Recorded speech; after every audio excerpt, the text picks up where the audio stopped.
Hi, I'm Marie Hadley, a law lecturer at the University of Newcastle in Australia. In this video, we're going to be talking about how to improve a first draft of an introduction and get it ready, for the final version of your paper to be submitted. This introduction here was done by a student in one of my classes. As part of a class exercise, I released an essay question which was about the hypothetical introduction of a particular piece of legislation, and students had to give an argument for or against whether introducing that particular legislation was a good idea or not.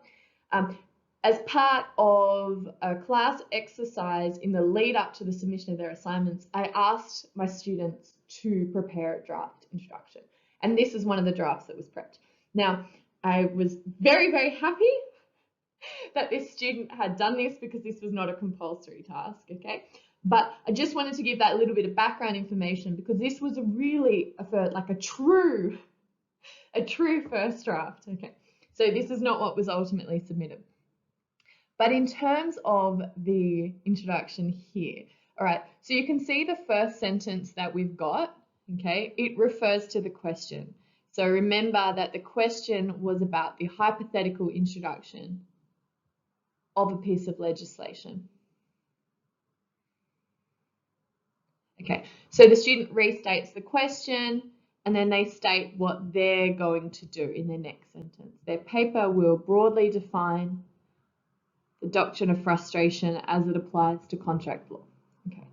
Now, in terms of opening by restating the question, I wouldn't necessarily say it's a bad thing to do, but I think there's better ways to open. And that's by providing some general background, context or content around the topic or the key issue that you'll be talking about in your paper.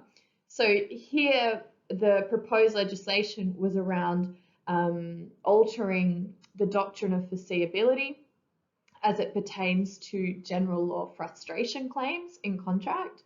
And so I think opening with some general background information around what frustration is or around the role of foreseeability in frustration claims generally might have been a stronger way to open.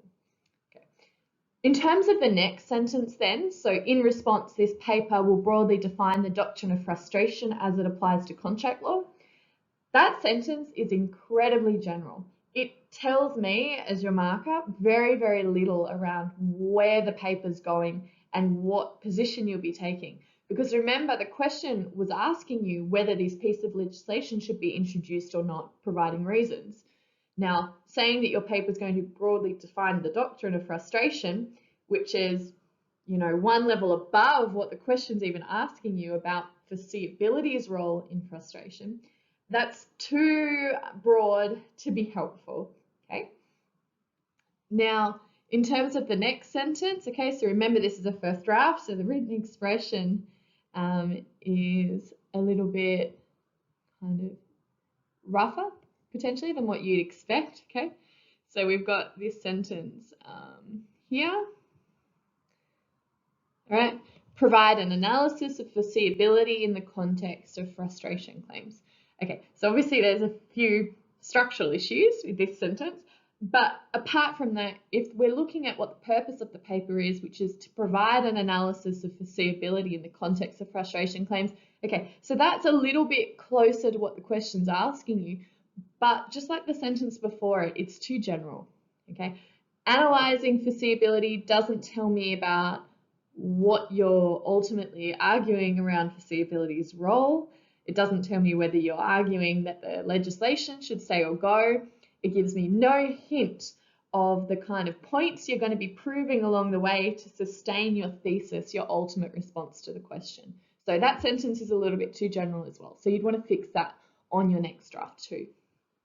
Okay, in terms of the next thing that the paper does, the next sentence, okay, the paper will secondly discuss whether the removal of foreseeability as an element from the general law of frustration claims displays any positive or negative qualities by this is quite a long sentence, by utilizing the relevant academic literature and case law that encompasses.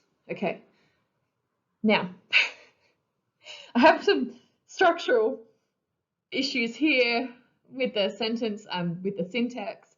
But apart from just the general writing style, this doesn't actually tell you very much.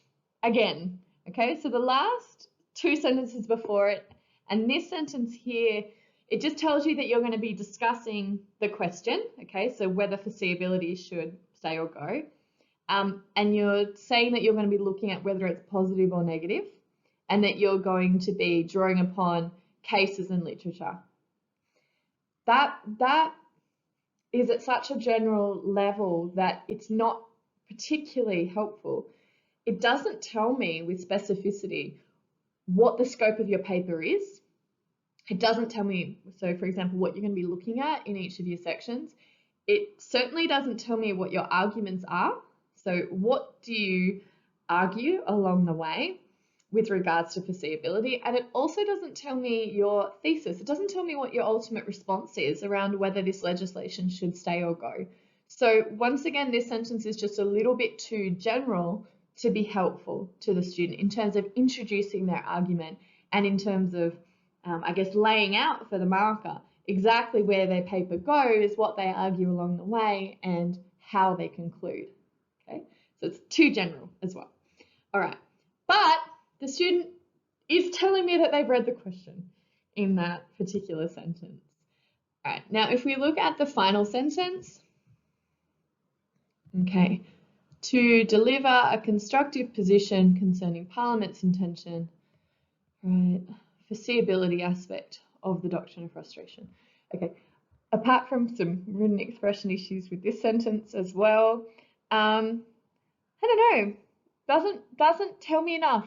Again, okay, what do you argue? What do you conclude? You want to be super clear in your opening paragraph about where you go and how you get there.